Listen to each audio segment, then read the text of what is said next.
আসসালামু আলাইকুম। তো পাখি ইউটিউব চ্যানেলে সবাইকে স্বাগতম। চলে আসলাম নতুন আরেকটা ব্লগ নিয়ে। এই যে সকালবেলা ঘুমের থেকে উঠা আমার ছেলেরা ভাত খেতে বসে বসে, আমি বিছনাও এখন উঠাইনি। তো বিছনা পরে উঠাবো। ডিম ভাজা দিয়েছিলাম আর ভাত রান্না করে দিয়েছিলাম, ওইগুলি খাইতেছে। ডিম ভাজা দিয়ে ভাত। তো বড় ছেলে স্কুলে চলে যাবো 12টার দিক দিয়া। তো এই জন্য তাড়াতাড়ি আগে খাওয়া দাওয়া বিদায় করি আর ঘর গুছাবো। আর হলো কাপড় চোপড়গুলি ভিজামো এখন সব। ওই যে কতগুলি কাপড় চোপড় রয়েছে, ওই যে এগুলি সব ভিজামো এখন। তো ওই যে এখন এই কাপড় চোপড়টি ভিজাই গা আর তোমাদের সাথে শেয়ার করি গা, বুঝছো? কাজ কাম করবো। আর শিং মাছ আনছে, শিং মাছ কাটবো। শিং মাছ দিয়ে ফুলকপি দিয়ে রান্ধি গা। তোমার ভাইয়ারা বলছিলাম আমি একটু বিরিয়ানি খাইতে ইচ্ছা করতেছে আমার, একটু বিরিয়ানি এই পোলা ছেলে না দিতে আর মুরগি আইনা দিতে তোমার ভাই আইনা দিতেছে না। দেখি কি করে না করে। শিং মাছ আনছে, শিং মাছ কাইটা কুইটা লই গা। যদি মুরগি আনে তাহলে বিরিয়ানি রান্না করবো, ঠিক আছে? এরা বসে বসে সব। তো এই যে পোলারা দুপুরবেলা খাইয়া দেয়, বড় পোলা স্কুলে গেছে আর ছোটো পোলারা তো স্কুলে পাঠাই নাই, ও বাসায় আছে। তো এখন আগে বিছনাটা গুছগাছ করে আনি, বিছনাটা গুছগাছ করে রেখে যায় শিং মাছগুলি কাইটা নিব সুন্দর করে। তো বলছিলাম তোমার ভাইয়ারে মুরগি এনে দিতে, হ্যাঁ মুরগি আনবো না, বলে যে না মুরগি আনতাম না, তুমি আজকে শিং মাছ রান্না করো, সবজি রান্না করো আর শিং মাছ ভুনা করো, এইগুলি করো গা, অন্য কোনো কিছু চাইবো না আজকে খাওয়ার জন্য। তা আমাকে আর কি বলবো, কোনো কিছু বলার নাই, থাক না এনে দিলে নাই। বলতেছে যে তুমি হবে শুক্রবার দিন দাওয়াত খেয়ে আইসো, আবার বৃহস্পতিবার দিন দাওয়াত খেবা, আবার শনিবার দিন দাওয়াত খেবা। তো অত তুমি যদি বিরিয়ানি টিরিয়ানি এত কিছু খাও তোমার সমস্যা হবে, তুমি এত খাওয়া দাওয়া মানে কম করে করো, ঠিক আছে? আর অন্য জায়গায় দাম বেশি। শিং মাছ কাটতেছি গো, শিং মাছ। বলছিলাম একটু বিরিয়ানি খাবো, বাড়িওয়ালা মুরগি আইনা দিল না। একটু বিরিয়ানি খেতে ইচ্ছা হতেছে।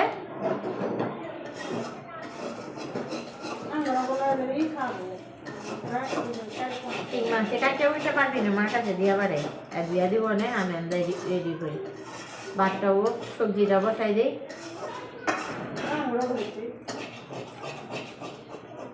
আর এক চুলাই ভাত হইলে সবজি এক চুলাই ভাত এরপরে বসাই দিলে আর শিং মাছ ধুয়ে আইলে না হ্যাঁ রান্না। এমন তো রান্নতে আগে আগে গেলে আমি তো স্কুল থেকে খাইতেই বনে, খাইতে এলে তো খাওয়া না পাইলে তো আরেক কথা। শিং মাছটি দিয়ে দেয় লই আমি হেতুঙ্গা, বুঝছেন? এমনি কাজ ছাড়াই গ্যালাস দাম করছিলাম, বুঝছেন? একটা গ্যালাস 120 টাকা কই, তাহলে কিন্তু দিতে দাম এমনি ও ব্যাংকারিতে দাম করে দিয়েছে। আমি তাহলে তখন এখানেই ভালো দিনে তাইলে আর দেখি আমি ডিজাইন আলা পাইলে ডিজাইনে লাই আনবো, নাহলে এমনি সিম্পল হইলে আমার আরো ছটা 12টা গ্যালাসের দরকার হয় না। 12টা গ্যালাস আই না তুই এবার হলো 6টা তো দিয়ে আইনা ফেললাম, আইনা তুইয়া দিই কটা গ্যালাস প্লেট কিনবো। এবার ডিনার সেট কিনে আনবো, কালার ডিনার সেটটা কিনে আনবো। মানে কত নেবো? 3,500 টাকা মনে হয় নেবো। ওই সময় তো 3200 টাকা দাম আছে, আবার দাম বাড়ছে না, কালার ডিনার সেটটি বড় কাপ টাপ সব কিছু বড় বড়।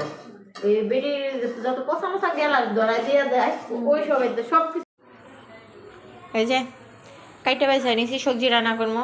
এই ফুলকপি আর আলু দিয়ে শিং মাছ রান্না করবো। আর এই যে কাঁচা টমেটো কাটা রয়েছে, এইগুলিও সবজিতে দেবো। কাঁচামরিচ পেঁয়াজ সব কিছু কেটে নিছি, আমি সবজিটা বসাই দিই। একটু গরম পানি বসাই দিছি, আমরা সবজিটা দিয়ে দিলাম। এগুলো সিদ্ধ হইব সুন্দর করে। আচ্ছা তোমার ভাইয়া কই দেখো একটু সবজি রান্না করে দাও, তো এই লেগে একটু সবজি বসাই দিলাম, ঠিক আছে? এখানে একটু হলুদ ফাঁকি দিয়ে দিই, তাই যে লবণটাও দিয়ে দিলাম। এখন একটু আদা রসুন বাটা দিয়ে দিব। আদা রসুন পেঁয়াজ সব কিছু গেলাম একসাথে মিক্সার একটু দিয়ে দিলাম সবজিতে। এগুলি দিলে একটু ভালো লাগবে, এই জন্য একটু দিয়ে দিলাম। পরে এটা লাড়া চাড়া দিব, আগে মানে উঠলে তারপরে লাড়া দেবো, এর আগে না, ঠিক আছে? হোক এটা। তো এই যে সবজিটা এদের মশলা দিয়ে রাখছিলাম, তো এখন নাড়াচাড়া দিয়ে দিলাম। তো এটা যখন মানে জাল হয়ে আসছে না, তখন এই মশলা এভাবে ইয়ে হয়ে গেছে, মিক্সার হয়ে গেছে গা। তাই এইখানে তরকারিটা আগে বসাই দিতেছি ফুলকপির। তো পেঁয়াজ কাঁচামরিচ ভাজা নিয়েছি, সাথে লবণ দিয়ে দিলাম, আদা রসুন বাটা দিয়ে দিলাম, পেঁয়াজ বাটাও আছে করলাম, তারপর হলুদ পাখিটা দিয়ে দিলাম। এখন মশলাটা ভালো করে কষাই নেবো আর আলুটাও দিয়ে দিলাম। তো এইগুলি একটু কষানো হয়ে আসছে, তাই এখন কপিটা দিয়ে দিলাম। তো এইগুলি ভালো করে কষাইয়া তারপর আলা এখানে তরকারির ভিতরে পানি দিয়ে এটা বসায় রাখবো। তো পরে সবজিটার ভিতরে মনে করলে আমি ফোড়ন দিব, ফোড়ন দিয়ে ওটা নামাই ফেলবো। তো নামাইয়া পরে আলা শিং মাছটা রান্না করব, ঠিক আছে। তাহলে আমার সবজির ভিতরে কাঁচা টমেটো দেওয়া হয় নাই, তো এখন কাঁচা টমেটোটা দিয়ে দিলাম। কাঁচা টমেটোটা আমি আজকে দিতে চাই না, তো তোমার ভাইয়া বলতেছে যেন একটু কাঁচা টমেটো দিও। তো আমরা সবসময় পাকা টমেটো খাইয়ে অভ্যাস না, আমি কাঁচা টমেটো মনে করলাম এভাবে একদমই পছন্দ করি না, আমাকে কেমন জানি লাগে কাঁচা টমেটোটা, ঠিক আছে। তাই এই যে এখন আলা সবজিটা সুন্দর করে ফোড়ন দিয়ে ফেলবো।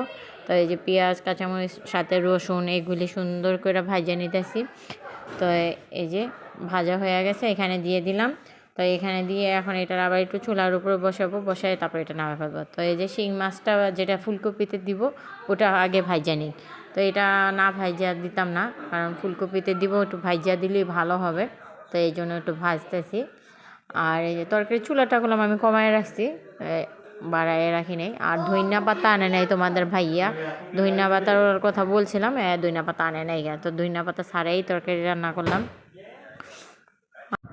তো এই যে শিং মাছের জন্য পেঁয়াজ কাঁচামরিচ এগুলি ভাজতে দিয়ে দিলাম। তো শিং মাছ এগুলি ছোটো ছোটো করে কাইটটা তারপর রান্না করতেছি, এগুলি ভাজিয়া রান্না করবো না, এটা কষাই রান্না করব। তো এখানে আমার আদা রসুন বাটা দিতে একটুও মনে নেই, খালি লবণ আর হলুদ ফাঁকিয়ে দিছি, এগুলি দিয়ে করছি। তো এখন আলাই এখানে একটু আদা রসুন বাটা দিয়ে দিছি আমি, তারপরও মানে আগে দিতে মনে ছিল না। তো এই যে আমার তরকারিটা পরে হয়ে গেছে, ঠিক আছে, ওটা তোমাদের সাথে দেখাই নিলাম। তো তোমাদের ভাইয়া কাপড় চোপড় ধুয়া দিছে, তো এইগুলি মেলতে আমি ছাদে এসে পড়ছি। তো অনেকগুলি কাপড় চোপড় ধুইছে, এই 2-3টা দড়ি ভরে গেছে গায়ে, এতগুলি কাপড় চোপড় প্রত্যেক দিনই মনে করলা 2-3 দিন পরেই 1 বালতি 2 বালতি করে কাপড় চোপড় ভিজাই দেই আর ধুয়া দেয় আমাদের। তো হ্যাঁ অনেক কষ্ট হয়, একটা কইছি যেন একটা ওয়াশিং মেশিন কিনা লমো, দেখি আগে বাড়ির ঘরের কাজগুলি করে আনলে তারপর একটা ওয়াশিং মেশিন কিনে আনলে প্রতিদিনকার কাপড় চোপড় প্রত্যেক দিন ধুয়া লইলেই হইব। আর আমি কাপড় চোপড় ধুইতে পারি না, আমার হাতে ব্যথা, এই জন্য ধুইতে পারি না। হাতে যদি ব্যথা না থাকতো তাহলে তো আমি নিজেই ধুয়ে নিতাম। তো ভিজায় রাখি প্রত্যেক, মানে যখনই কাপড় ধোয়ার সময় হয় সকাল উঠটা কাপড়গুলি ভিজাই আগে, ভিজায় রাইখা দেয়, পরে আল্লাহ তোমাদের ভাইয়া যখন সময় পায় তখন আল্লাহ সব ধুয়া দেয়া দেয়। তো ছাদের উপরে আসলে কি হয়, এখন আর জায়গা পাই না, এক একজনের কাপড় চোপড় সরাইয়া মরাইয়া হইলেও তারপর আল্লাহ মনে করলে ছাদের উপরে কাপড় মেলতে হয় আর জায়গা করে নিতে হয়। না হলে যে একটা অবস্থা ছাদের উপরে, মানে আমি যদি আজকে কাপড় নাইরা ধুয়েহি তাহলে কালকে ওই গেলে যাইয়া দেখবো যে আরেকজনে ঘুরায় ঘুরায় ধুইয়া কাপড় মেলা ধুয়ে আসছে। মানে সকালেও কাপড় মেলা ধুয়াইলে দেখি বিকালে যাই আমার কাপড় সব ঘুরাই না, এরকম। তো আমিও একজন একটা ঘুরে ঘুরে তারপর আল্লাহ কাপড় মেলা রেখে আসি। আর এই যে কাপড় চোপড় মেলা শেষ, এখন আল্লাহ নিচে চলে যাবো, তোমাদের সাথে একটু শেয়ার করে নিলাম। তো ভালোই লাগতেছে, আজকে একটু রোদ উঠছে, গরম গরম ভাব আছে, তো শীত চলে গেল এরকম লাগতেছে। তো আজকের মতন ভিডিওটি পর্যন্ত, আল্লাহ হাফেজ।